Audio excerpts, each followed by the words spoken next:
Welcome to McPlum, simple solutions served daily. In this video, I will explain how to jumpstart your Ford Transit van. First, park the assisting vehicle close to your van, ensuring they don't touch. Both vehicles should be turned off and in park or neutral. Always wear safety glasses and gloves to protect your eyes and hands. Before connecting, visually inspect both batteries for any signs of damage, like cracks or fluid leaks. This quick check helps prevent potential hazards during the jumpstart process, keeping everyone safe and sound. Now, let's connect the jumper cables correctly.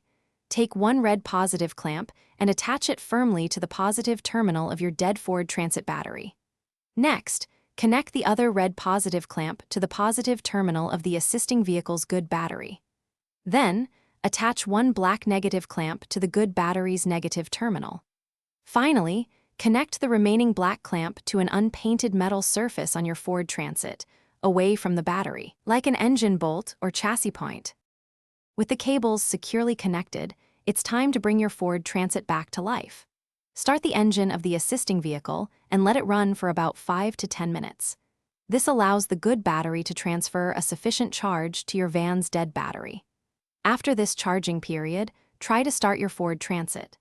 If it doesn't start on the first attempt, wait another 2 or 3 minutes before trying again, giving it a bit more time to charge. Once your Ford Transit is running, it's crucial to disconnect the cables safely.